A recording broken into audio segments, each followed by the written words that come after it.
Yaya, tout ça, attention, tout bendaka bana matoyu, et surtout rentrée scolaire, et outi ko salama déjà, yebisa mwana, soki professeur, maître, enseignant, to muninga, apesi eloko azwakate na école po, là dehors, c'est très mauvais. Nous sommes dans un monde où il y a plusieurs mondes. Et puis, soki mwana umoni aza lokola mwana maboko milai na ndako bandaka ya koyiba mwa quelque chose bendaka ye matoyi azwaka eloko ya bato te aliso oyo tokobetela yo ekofungola yo esprit ya kosakana te. Élève ayibi biki ya professeur to ya enseignant na bango po alingaki biki wana ake nango na ndako nzoka biki wana ebalukaka nyoka toyebi. Il y a certains professeurs, to benga bango ba grand prof, banani baza doué. Est-ce que bazalaka na intelligence ya solo to intelligence artificielle? Comment se fait-il que bik ya professeur, ya enseignant et baluka kanyoka? Okomona professeur mususu abandi ko corriger ba fait ya bana to ko tang alembakate nzoka azana makinchwami na kati na ye yo siko yibi yango eloke komela ki mwana wana pasi yango tokozongela yango na émission ya lelo.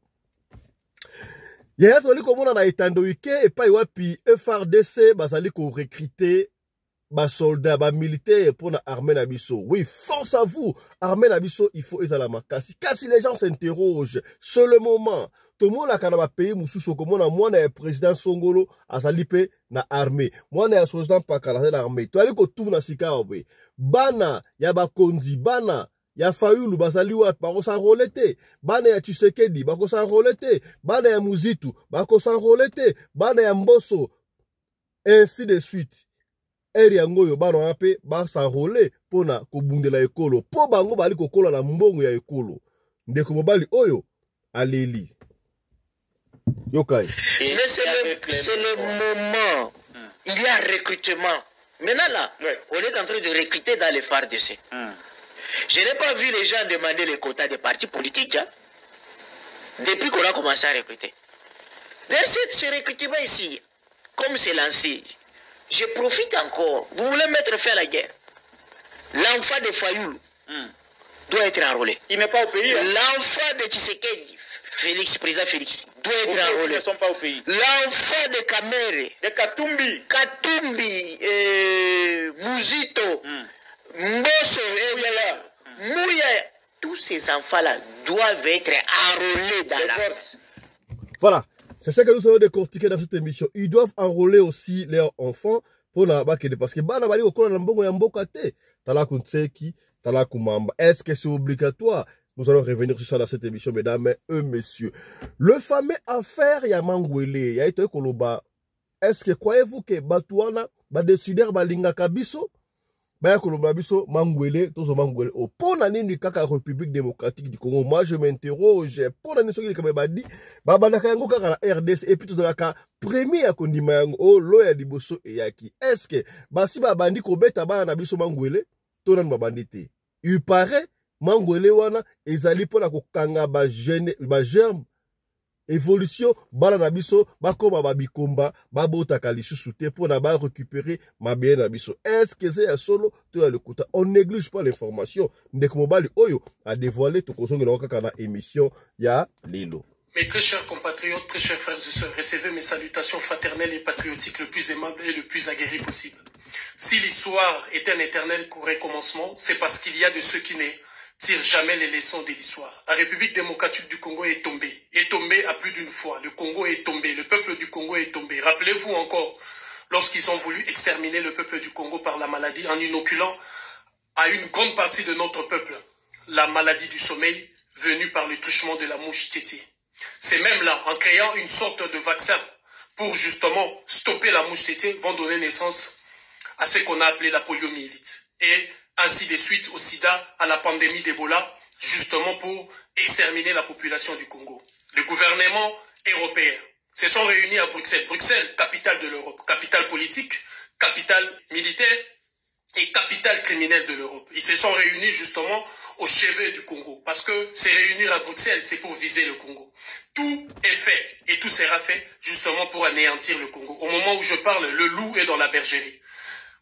Bill Gates a choisi véritablement de combattre le peuple du Congo, a choisi bien évidemment de rendre le peuple du Congo dépendant et a choisi de continuer cette politique d'extermination et de réduire drastiquement la population congolaise et la population noire de partout. Mes chers compatriotes, il y a eu une campagne dangereuse de vaccination qui a été lancée en République démocratique du Congo justement contre ce qu'ils ont appelé la variole du singe. Rappelez-vous, je vous disais, la Lomédine est venue dans cet état d'esprit pour lutter contre une maladie du sommeil. Voilà, nous allons revenir sur ça dans cette émission, mesdames et messieurs. Voilà.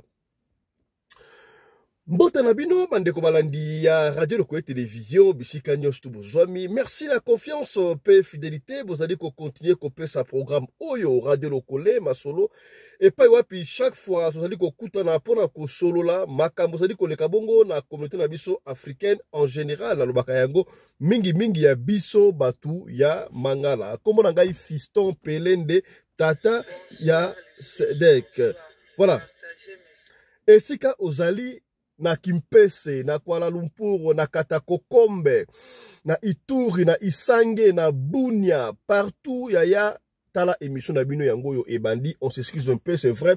Bande comme sous ba mesala ko la mukabongo na Radio Lokolé, Masolo, et lokola papa Alexis, ya kenda kalango musala atibe écouteur na train azali ko yoka tia koko masoke Radio Lokolé sili yepe akomi. Mais bolimbi simuke, nous avons eu un petit souci du côté technique yango on te présenter une émission na air normal mais on va se rattraper na deux émissions na bino kakalelo, il y a pas de souci. Alors nous allons faire un marathon, bino pour partager pour déjà première émission, pourtant deuxième émission rouya et c'est la maman voilà to combler vidouana. Yaya, en passant, on va revenir sur ça. Est-ce que savez-vous que bon, je ne sais pas, je ne confirme pas, mais on va revenir sur ça le temps pour vérifier l'information. Denis Dishoshoi Mukendi est en Belgique. Bakanga qui est na Brazzaville, Alingao Kende. Belgique via Paris, Interpol et Tindi Awa, tout le monde a qui vidéo, tout le monde a qui wana, il y a arrestation, et puis Bakei n'a parqué, on nous dit qu'elle était à Makala, mais source Mogobima, il paraît qu'elle est en Belgique, accompagnée, escorte par monsieur avion à Quai Belgique. C'est vrai ou c'est faux? On va revenir sur ça, quand on émission, elle est très bientôt, toute cette information pour Zongilango, mais elle aurait été aperçue en Belgique, on ne sait pas. Voilà. Ya to ko benda matoi makambu oyo esalami na RDC yaya. Mutu abaluki moto, bino batu bomataka na ba wewa. Soki omoni chauffeur akwa isi contact na ye, ayebisi lokota contact yuante. Mutu alokoti contact ayebisi mutu alokota contact mutu aboiti mbila ye moka alokoti contact wana abaluki moto. Donc ba moto ebele to ali komona na Kinshasa to na RDC ezoko mema batu wana ezali batu. Yango ba moto ekomi ebele ya où allons-nous? Landa audio andeko oyo avant de continuer parce que yo kanenge comment est-ce que contact ebaluki moto. Donc mutu alokoti contact ya moto abaluki moto. Et qui est dans makambo Congo démocratique. Landa nan o. Allô. Oh, allez-y. Allô, Fifi. Bonsoir les sous, bonsoir. Partagez message pour Bokeba na ba moto tozo mataka oyo Bokeba. Na boma awa wa lobi na butu. Na bosa na koyebisa bino oyo bazoko apprendre nga na boma awa wa na kota ITP. Oyebi na TP soki TP kuna. Motard moko amemi mwana moto pardon moto na sima client ba moko akwesi fongola na se tanga akwesi fongola zo yebisa contact apa zo yebisa sikoyo client alokota contact kwa client pa yo moto kwesi contact na lokota contact te na ko yonde lokota ko client pa lobi yonde lokota contact na yo lokota contact na ko lokotela yo te yo moko de lokota eye avandi ti débat ba policier ba yeko ya ba roulage nani yo ba yeko ya wana onini moto client pa lobi non na zo me ya zo me mangai ba moko ko isi contact na ye ali asotinda ngana lokota contact wana ngape na boy ko lokota contact alors ba policier ba yeko yebisa ye chauffeur wana ye motard non yo loko eza moto na yo contact na yo lokota contact aboyi lokota contact na lokota te lokota po ba forcer a lokota clé wana ko lokota lokoti clé wana yafi akomi moto moto yango eza awa boye na nini na SGA awa na kota commune ya Nzadi awa na ville eza wana bato bakeno tala ngo fa utala moto yango 1000 francs. Donc moto metu mubaluka nandi amekuma nandi moto moto yango pe ya sika ndenge batekela kango na nini na ba maison. Donc tibozo mata moto bo sanctifier ba moto wana na makila Yesu yebisa mama tia okende ba contrôle na hôpital en sanctifier moto na makila Yesu Masia. Oh moto akwesi moto akwesi fongola na ye kolokota na yo te ye moko lokota yango po yo soko lokoti okomi moto. Diable a changé stratégie. Tala ce que ba moto to mataka nzoka eza nango bato mikongwa batu oh to mataka na ba moto. Alors voice oyo na so tindela ngo Karine voire même Barit kuna to tindela bango ba merveille na otindela ngo peso tina ba ya Micheline kuna na ba ya Crispin na so tinda ngo tokeba komi mabe mokile baby na boma awa histoire vraie. Donc comme vous avez so matana moto et moto to moto to so yeba ka to ke ka moto to moto balbe comme tina mwanda ti bien même problème. Voilà. L'histoire s'est passée na Congo central qui brisement na boma yaya où allons-nous? Où allons? On aura tout vu dans ce pays. Nzambe asunga. Voilà. Yaya mamakambu ya mangwele oyo tolobaki yango tolobaki et puis to continuer koloba. Ces gens-là ba décider ba lingaka bisote. Alors moi ça me cœur. Pourquoi est-ce que ceux qui tolobi likambu ba kondina biso ba dirigeant na biso ba zwaka yango à la légère? Oui, c'est vrai. Peut-être ils veulent conserver leur pouvoir, mais est-ce que bozo mon intérêt à la population te? Bozo mon est-ce que bon mon akate na ndenge ba bete. Tala génération oyo ya intellectuel congolais biso peut-être toujours ba chance est-ce que sous code 1980 te tala bala nyo surtout obaya après 80 ya na ndenge ya mabete tala pena raisonnement na bango ezala pena malamu te na ndenge ya mabete ba fallait d'être sur le mabete au solara pembe to sola nini wana est-ce que esa ba bangoele o abeta ka biso te parce que to mona ba vidéo ebima awa ba kosala nyonso tout par na bamangwele na biloko ya kolia nyonso tu wana pona ba réduire raisonnement na biso neya. Or biloko wana ekoki kosimba na mboka lokola République démocratique du Congo te parce que tozali na nyonso. Mokonzi ya mboka tango akotaki alobaki asepeli po azi moko ya bafungola ya biloko ya kolia na côté ya Ntsele ba pêcheur ba lekuna. Oui ba pêcheur ba mbisi ya kosakala te. Ba bateau de pêche autre lobaki ezali wapi. Ya leta kutu yete to monaki ya bakimbangiste kutu yaki kuya ba lobaki te ya leta lobaki me eya tete le qu'est-ce qui ne va pas. Na Congo wala on a les lacs le plus poissonnés du monde. Qu'est-ce qui manque to liaka bateau? Est-ce que ba Thomson uta pa na bisote? Thomson uta na Namibie. Kana na Namibie pembenia. Oh, tu peux pêcher quand la fleuve Congo là, na ba lac na biso. Pourquoi on le fait pas? Ce qui maladi moko songolo e bandi e bana kaka na Congo. Ba kela na biso ba rougeur ba ekozonga koto bola eke bo tiso maladi ba mboa ba mpuku. Qu'est-ce qui ne va pas? Qu'est-ce que ces gens-là veulent du Congo? Il y a un peuple se libère. La liberté s'arrache. Ce qui te fait boy. Bakomone la biso tinati.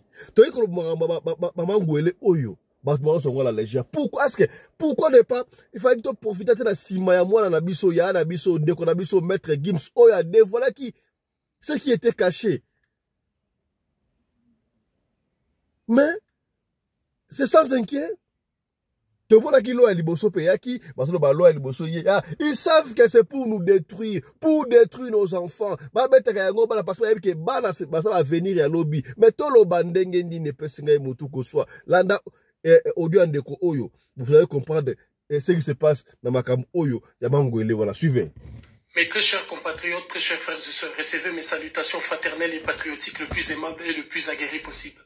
Si l'histoire est un éternel recommencement, c'est parce qu'il y a de ceux qui ne tirent jamais les leçons de l'histoire. La République démocratique du Congo est tombée à plus d'une fois. Le Congo est tombé, le peuple du Congo est tombé. Rappelez-vous encore, lorsqu'ils ont voulu exterminer le peuple du Congo par la maladie, en inoculant à une grande partie de notre peuple la maladie du sommeil venue par le truchement de la mouche Titi. C'est même là, en créant une sorte de vaccin pour justement stopper la mouche Titi, vont donner naissance à ce qu'on a appelé la poliomyélite. Et ainsi de suite au sida, à la pandémie d'Ebola, justement pour exterminer la population du Congo. Le gouvernement européen se sont réunis à Bruxelles. Bruxelles, capitale de l'Europe, capitale politique, capitale militaire et capitale criminelle de l'Europe. Ils se sont réunis justement au chevet du Congo. Parce que se réunir à Bruxelles, c'est pour viser le Congo. Tout est fait et tout sera fait justement pour anéantir le Congo. Au moment où je parle, le loup est dans la bergerie. Bill Gates a choisi véritablement de combattre le peuple du Congo, a choisi bien évidemment de rendre le peuple du Congo dépendant et a choisi de continuer cette politique d'extermination et de réduire drastiquement la population congolaise et la population noire de partout. Mes chers compatriotes, il y a eu une campagne dangereuse de vaccination qui a été lancée en République démocratique du Congo justement contre ce qu'ils ont appelé la variole du singe. Rappelez-vous, je vous disais, la Lomédine est venue dans cet état d'esprit pour lutter contre une maladie du sommeil. Mais les conséquences, on en connaît. Mes chers compatriotes, c'est pourquoi je lance cette vidéo en lançant un appel solennel à celles et ceux qui présentent en République démocratique du Congo, à toutes les mamans, à tous les papas et à tous les jeunes de partout où vous êtes, de refuser catégoriquement cette campagne de vaccination déclenchée par ces conglomérats justement de ces lobbies multinationales et de cette oligarchie qui rêvent d'une seule chose, nous répandre le Congo, diriger toutes les ressources du Congo et la condition sine qua non, c'est de réduire drastiquement la population congolaise. Mes chers compatriotes, refusons catégoriquement la campagne de vaccination qui vient d'être lancée par Bill Gates. Aucun pays de la Terre, aucun pays du monde n'a subitement levé l'équivoque que la vaccination a été le seul moyen et le seul recours pour justement combattre cette maladie ou cette pandémie, ces virus, j'allais dire, de la variole du singe. Mais subitement, l'Union européenne s'est réunie. Le lendemain, c'est la République démocratique du Congo qui reçoit de l'eau de l'Union européenne. Pourquoi seulement le Congo? Le Congo est en train de sombrer dans un chaos indescriptible. Les pays européens et occidentaux se sont réunis justement pour imposer à ces pays une guerre interminable. Depuis la volonté ô combien véritable du peuple du Congo qui, par son porte-parole, Patrice Emery Lumumba, veut porter ses aspirations profondes d'être souverain et d'user justement de son droit à l'autodétermination. Tout le monde s'en souviendra de cette lutte ô combien noble menée par Kimbangu pour conduire le peuple du Congo vers la souveraineté spirituelle. Tout le monde s'en souviendra de cette volonté ô combien inébranlable de restaurer la dignité de l'homme noir, de la femme noire en partant du Congo par Kimpa Vita, laquelle a mené un combat contre toutes ces théories bidons, menées justement et diffusées ou distillées d'ici et là par l'homme venu de l'Europe et de l'Occident. Mes chers compatriotes, il y a une volonté aujourd'hui ferme de détruire systématiquement ce qui constitue le moteur de l'Afrique. Ces pays qui permettra justement au peuple noir de partout de l'Afrique de voler de ses propres ailes. Alors il faut tout faire pour empêcher le Congo d'être stable. Il faut tout faire pour empêcher le Congo de vivre un semblant de paix. À chaque fois, il faut tourmenter ces peuples et il faut rendre ces pays et ces peuples dépendants. Raison pourquoi Bill Gates et ses amis viennent de déclencher encore une campagne de vaccination réunie à Bruxelles et automatiquement les produits sont arrivés à Kinshasa. Je vous appelle toutes et tous de refuser catégoriquement cette campagne de vaccination lancée par cette oligarchie internationale qui ne rêve que d'une seule chose, nous exterminer et contrôler nos richesses. Papa, maman, boya mangwele. Tata, mama, boya mangwele. Tata, mwasi, mama, leki, noko, yaya, kotinda, mwana, tena mangwele. Bo boya, to boya, bisonyo, so mangwele. Parce que le Congo, oh, bazo lukaba bouma, baroko, tanabanzela, nyoso pona kwa affaiblir et neutraliser le peuple du Congo. Unité, dignité, courage. Voilà, je crois le message est passé. Il y a un message à bouiller. Bah, tout le monde a la chaîne locale va biso bouiller. Au dimanche, nous surtout, bah, mais nous prenons ces risques, yaya. Pour sauver notre pays. Bah, linga kamboka ndenge nini. Pour travailler pour Mboka. Et ça, quand tu as la ministre, la PDG, la mandataire, tout ça là-haut. Et c'est pour Mboka, yaya. Tout ça, rappeler une histoire.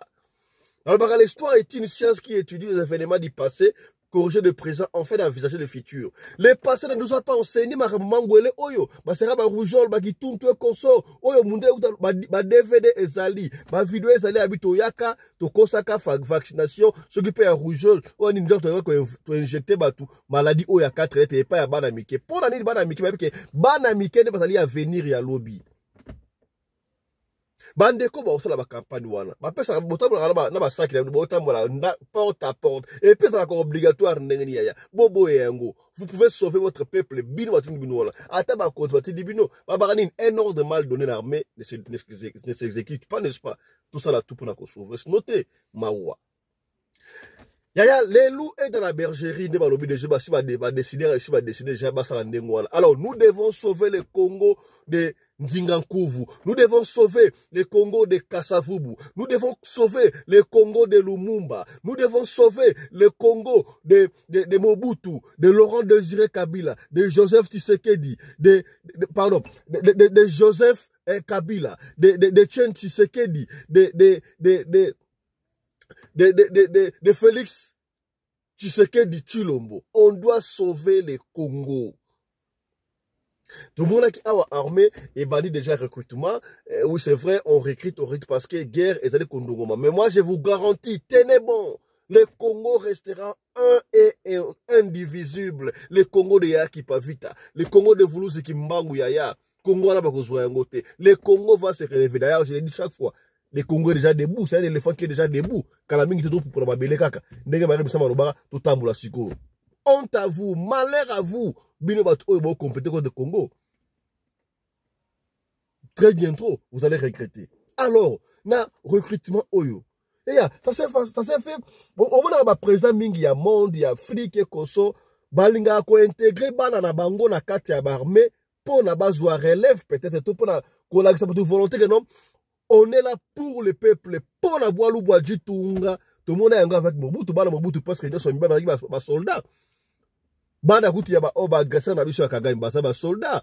Bana ya Museveni, ba soldats. Bana ebele ba président africain. Mais si car nous sommes en train de recruter le politicien congolais pour la nini bana na bango, ba o s'enrôler na armée. Ba zali wapi, bana ya Fayulu ba ali wapi, ya Félix ba ali wapi, ya Moïse Katumbi ba ali wapi, ya Mbosso, ya Vital Kamerhe, ya ba Patrick Muyaya, ya ba Sakombi, bango nyoso tuona bana na bango ba zali wapi, ba kota pe na armée. Peut-être ça pourra changer quelque chose. Ceux qui moi n'ont pas qu'il y ait un front, et vous en avez beaucoup plus de contrôle que moi, mon condipé à Zaliwana. Est-ce que leurs enfants vont s'enrôler peine à armée? Tala Kunteki, Tala Kumamba. Wana, inquiétude, Yandeko Oyo, Bayamba Kie, et pas ya Patrick Lokala, notre confrère. Suivez, intervention de cours. Mais c'est le moment. Il y a recrutement. Maintenant là, on est en train de recruter dans les FARDC. Je n'ai pas vu les gens demander les quotas des partis politiques hein, depuis qu'on a commencé à recruter.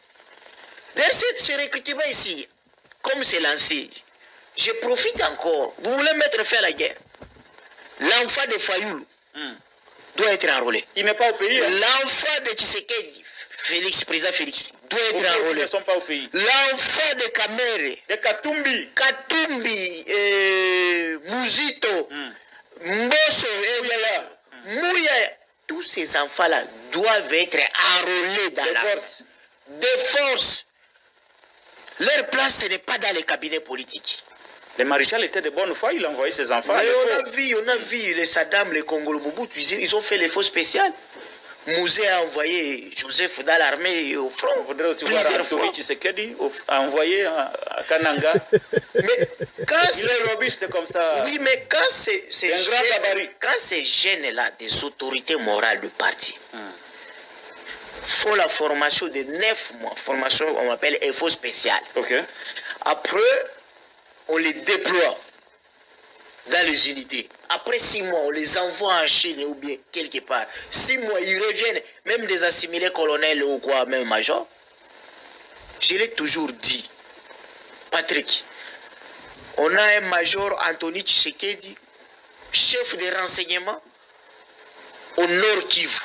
Anthony Tshisekedi. Qui peut détourner les soldes ou la nourriture des troupes. Qui? Je vous ai dit, lorsque l'AFDEL avançait, la présence de Kongolo Mobutu, alias Saddam Hussein, dans chaque front, c'était vraiment de calvaire pour l'AFDEL. Pour l'AFDEL. Parce que c'était difficile de trahir, parce que l'enfant de Mobutu est là. Voilà. Mais à chaque fois, lorsqu'on veut que l'armée, c'est pour les enfants des autres, là, il n'y a pas de quota politique. Là, je ne vois même pas les femmes aussi se disputer sur la parité. La parité. Les quotas des femmes. Je ne vois pas ça. L'émission maintenant. Donc, ce qui va faire mettre fin à la guerre, nous devons savoir ce qui se passe au front. C'est ce qui se passe au front. Il faut que les enfants des autorités morales soient dans l'armée, soient déployés là-bas. Comme ça, on n'aura même pas besoin d'une commission parlementaire. Moi, je crois que ce monsieur a bien parlé. Le fameux dialogue convoqué, moi, je ne suis pas contre, je ne suis pas pour le dialogue, mais quel genre de dialogue on n'a pas fait au Congo? Tout ça là-bas, dialogue parce que nous, ça n'aboutit pas.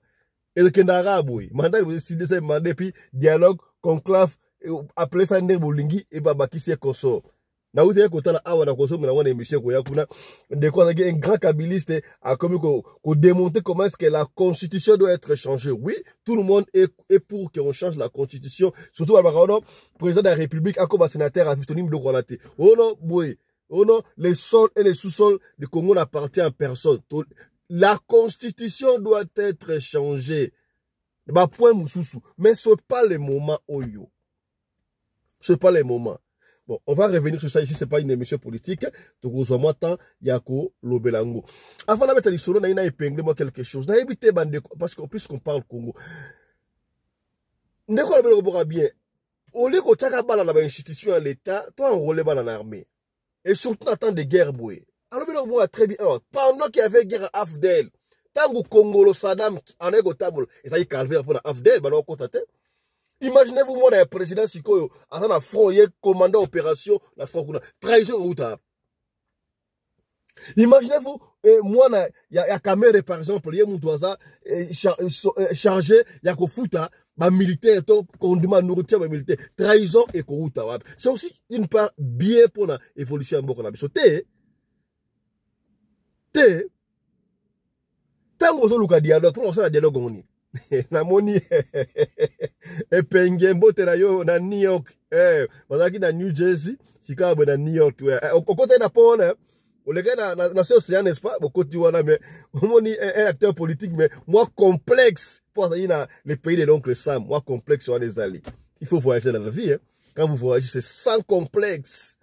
Vous comprenez moi complexe il y a les longs là-bas fou soana au comme na pays de l'oncle Sam voilà et ça la moi bien tada moi oyo même qui est la délégation chef de l'État, complexe, moi, français, ça va quand même, ça va.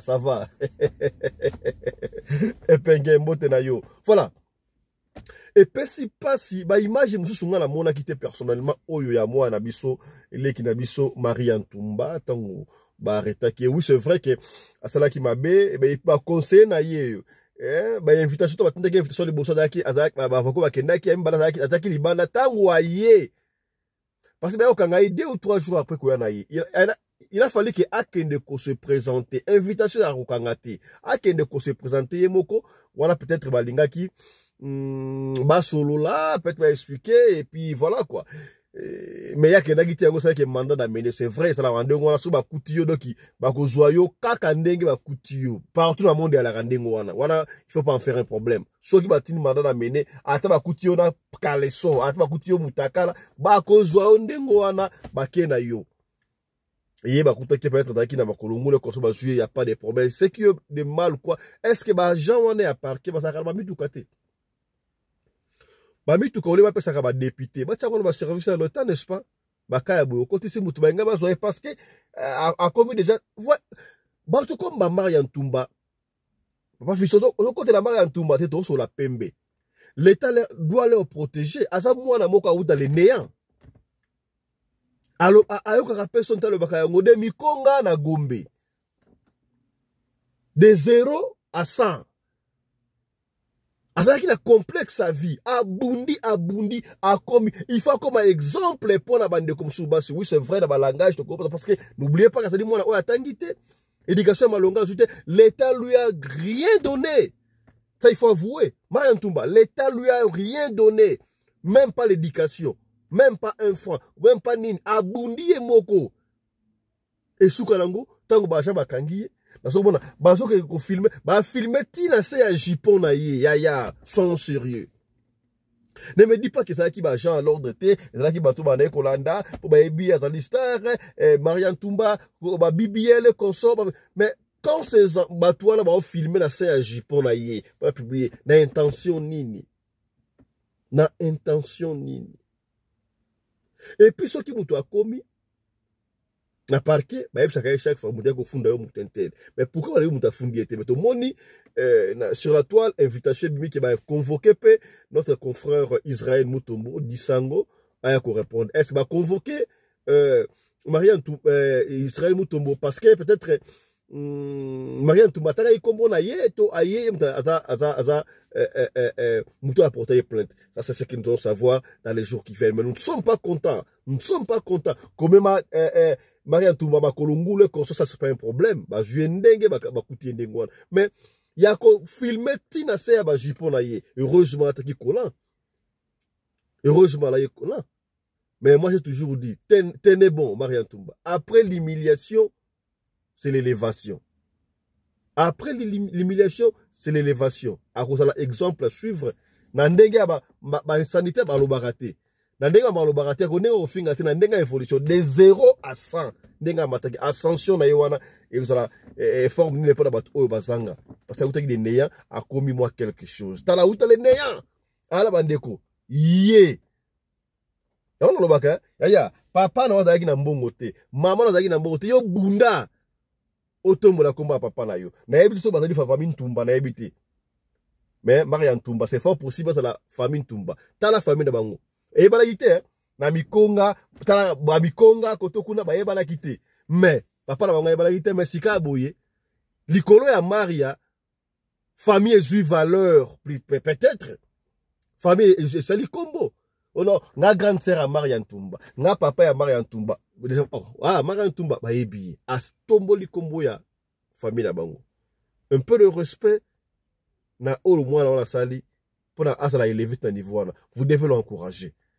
Et écoutez ma pasteur Tokozonga, ne ratez pas émission autre ça la prochaine. Comment est-ce que y a Denis à recadrer sika boy wale ça voilà pour la sobre émission bo Rolanda autre vérité au banakati kuna. Voilà. Mais pourquoi est-ce que quand vous venez arrêter quelqu'un chaque fois, il faut que bah humilier? Moi, je ne comprends pas, mon humiliation, là, c'est quoi? Moi, je connais beaucoup de gens au bazar humiliés. Et puis, gloire et landa bango. Hein. Ça va.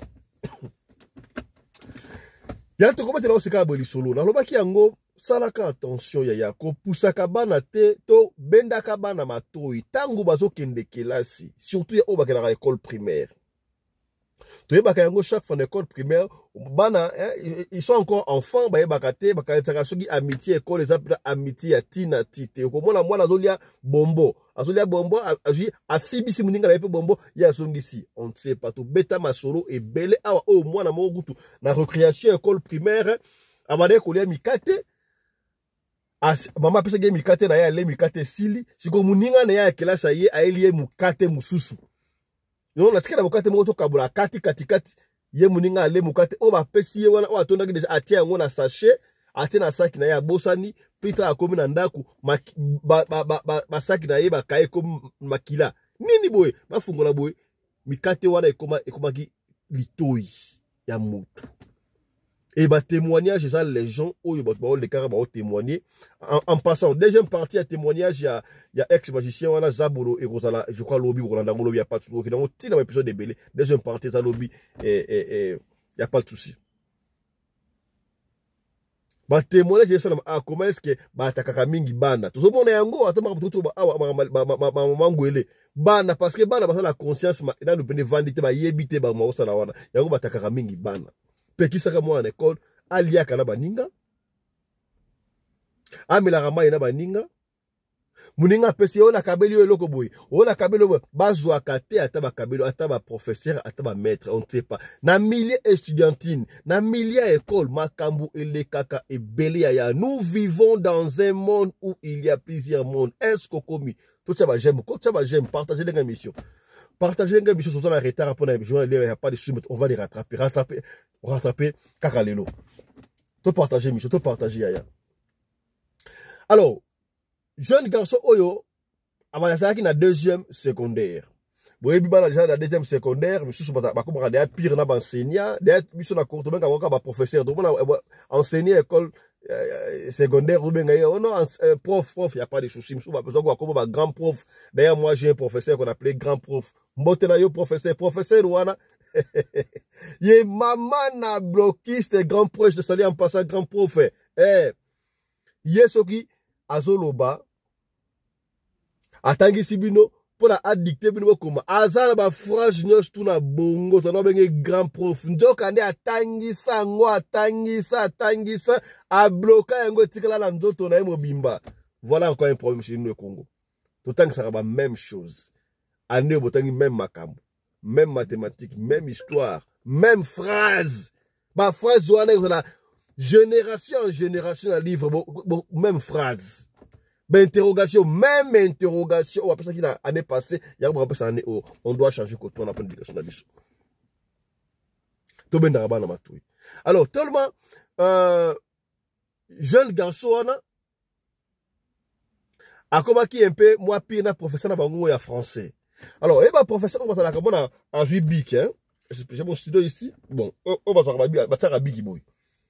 Ozo benga yango ba biki ya biro wana tek atara biki za siko biki wana kitoko makasi biki wana yanga komaka nango yango biki wana ko jara nango bakaye et consort siko biki wana. Alors tellement élève wana garçon akomaki proche na professeur o bazala ka prof na professeur pour faire benga trop azo le kana tableau atamo mayele que soit azaki un peu moi proche na professeur. Alors, il y a un jour, on ne sait pas qu'est-ce qui s'est passé. Professeur Wana a corrigé sur ma cahier, sur la salle de classe. Je ne sais pas. Et tant qu'on a bengi l'école. Je ne sais pas qu'est-ce qui s'est passé dans le bureau qu'on a directeur a benga qui enseignant Wana. Et coïncidé peut-être qu'il disait récréation. Prof a stiki ka bik na Wana na cahier à quel bureau ba la récréation. Akei. Nzoka ye garçon wana jeune wana azongaki azui biki ya professeur a bombi yango po d'ailleurs déjà asenga professeur pour faire quand ça biki no kitoko kamela biki papa asenga na yika loba yelo bokote ayiba biki ya professeur wana fan tango professeur ko zonga aluki biki ezate c'est quoi ça va pas la récréation donc récréation sili à côté. Et puis, tant que tu ne pas la biche, ça va siffler. Bon, ça dépend d'un pays à l'autre. Par exemple, la fille, pas la biche na Congo, ça la bon, ça, la titulaire, la bino, n'est-ce pas? Mais, ceux qui, prof, à côté, à petit cours, ça va siffler, à bimi, ça va changer. Mais, or, n'a pas l'Afrique du Sud, ça la bino, ne bon, la professeur. Donc, prof, n'a pas fait la salle, ce qui va siffler par exemple professeur en mathématiques bo bimi na salle bo ke na salle mathématiques professeur azakuna tango aussi là aussi bo ke na salle ya histoire professeur yakuna la cour de vice versa, il y a pas de problème. Alors et c'est là que on a payé professeur ya français ngo aussi là qui tango ba côté bazaki na cours mususu mathématiques mais prof wana yeko zonga na ta ça parce que atika ki biki na ta salle wana azaki atuni bango mais avant création na tika ki biki na nga awa na bana ko corriger bakai awa biki na ngai nani azui. Non, remettez-moi ce stylo. Qui a pris mon stylo? Remettez-moi mon stylo. Qui a pris mon stylo? Mouton dit Mati. Ça va? Prof Akenaï. C'est lui qui a pris ce stylo-là. Mitalié. Prof Akenaï. Jour où on a moi Akena stylo en ndaku. Akena stylo en ndaku. Tant qu'on devoir la chambre naïe. Balala mbaina ndeko na ye tango afai na mesa ta ba osala boye atiki stylo wana so ina osala zonga boye stylo wana ebaluki nyoka. Il était seul atali silo baliki nyoka boye asali kola pousse na boye ezongi biki azwi anga tali boye oh c'est quoi ça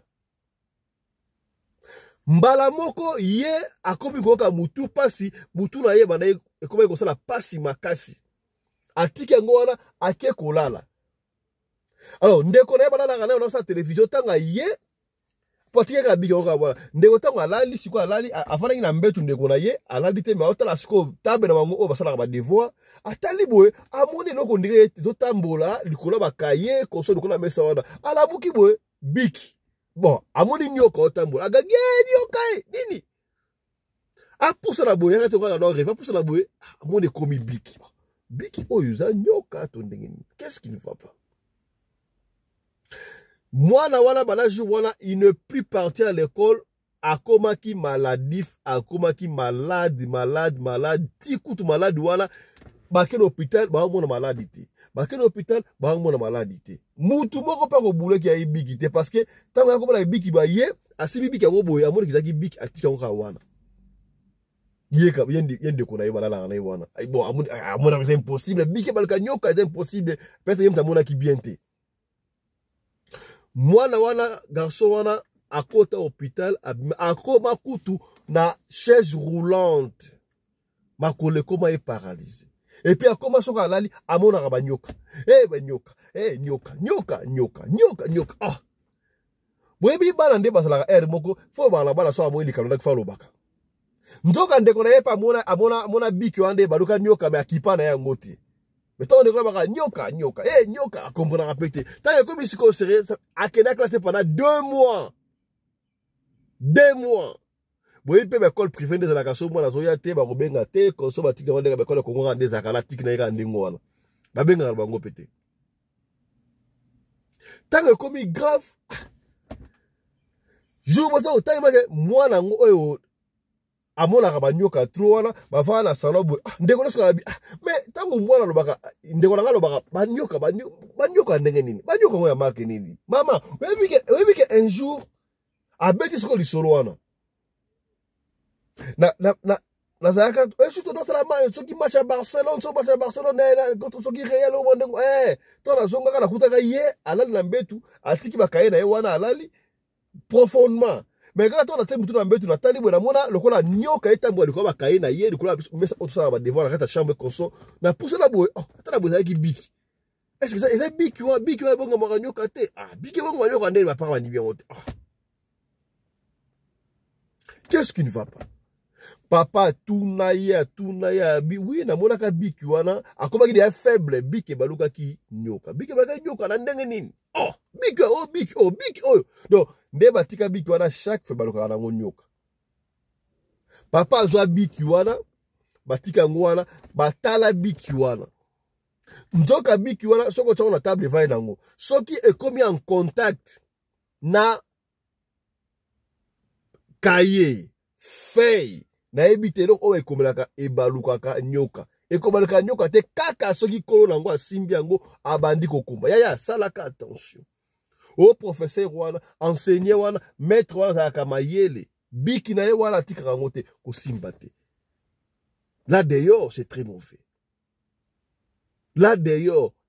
mauvais bendaka bana matu yaya nous vivons dans un monde où il y a plusieurs mondes tangu papa simbi yango biki za nyoka oyo eza biki tango osali kola adepose yango ezwi contact abwaki yango siko likolo ya kaye taka likolo ya kaye boye ebaluki mpena nyoka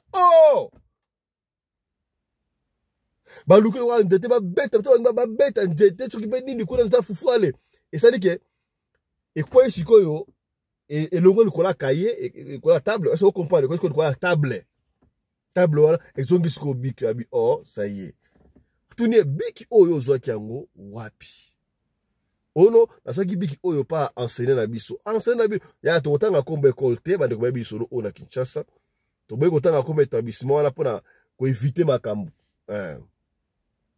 bandeko alemba boyebi lisolo oyo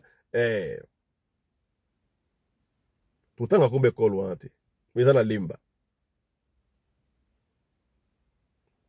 papa lobi nango bazwi biki ya batia yango na sachet bakei siko na école ba mema na mwana wana école wana mwana koma na chaise roulante bakei ti na école pas principal directeur ne robenga na français tango bamoni ya ye bamoni mwana chaise roulante et automatiquement directeur a compris que mwana bana ko sous classité pona alaki malade à côté directeur boni oui moi oui ça malade mais nous avons un problème. Quel problème? T'as la problème yango moi na biso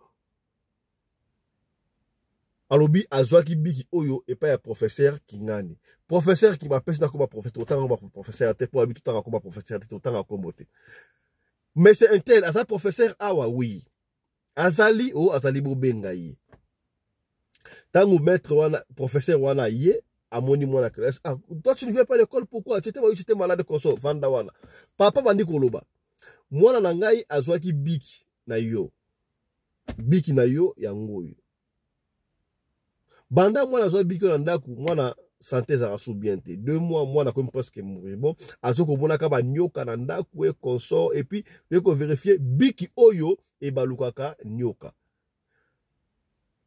maître alobi en fait papa abi toye ko zonga yo biki na yo mwana ngai azonga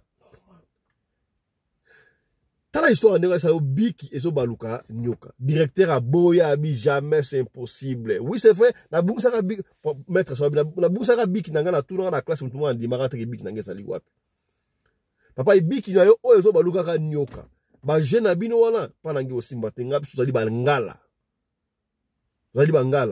na mwana nanga ka kelasi awa na futa ka minerval nyoso tona nyongote oui c'est vrai bana bakozala par mégarde à juste stylo à sepela qui nango ezali mais stylo oyo ezali ya mystique e balukaka nyoka directeur a boko ndi directeur zéro komona papa wana ici directeur zwa biki oyo tsaka likola kaye okomona ndenge e baluka nyoka directeur abi c'est vrai wana professeur asana a otala gagné directeur a biki wana atiango à quelques mètres kuna na bango libanda na bureau aziango a déposer likolo ya kaye kote ba discuter ba sola ba tout ni professeur directeur tout ni professeur est-ce que makambu o ba parents bazoloba ezaya solo to zaya lokuta yoka réponse ya professeur non biki nanga ebungaki na bana ko luka biki nanga nazomona yango te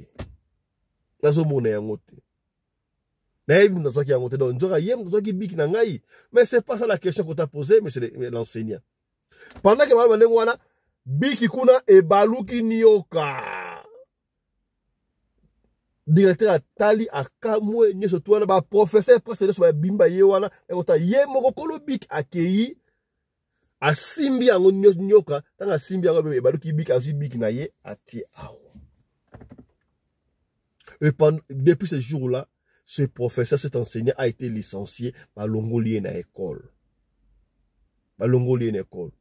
Moi, wana, bazonga na ba côté ba traitement, azonga sikoyo normal. Pour papa la bango qui molene le pouvoir de la parole. Moi, wana zonga ayako zonga la ke. Là, si tellement siko école yebaki banini wana j'étais obligé tanga ne sili ba longola ba changer école. To ko ça école la comité pour me merci sur école o ka otanga. C'est pour dire quoi? Ma personne solo open sentiment to bete yango pona ko benda matoi na bana papa mama benda ka bana matoi. Là d'ailleurs c'est très mauvais. Ko envia ka eloko ya mutute. Obika professeur kitoko, chenette wana kitoko, est-ce que la chenette te de loko mususu? Bik wana ya bik to ya bik. Ko yibe eloko ya mutute. Ya batu mususu batantaka batu. Tomoka ba témoignage.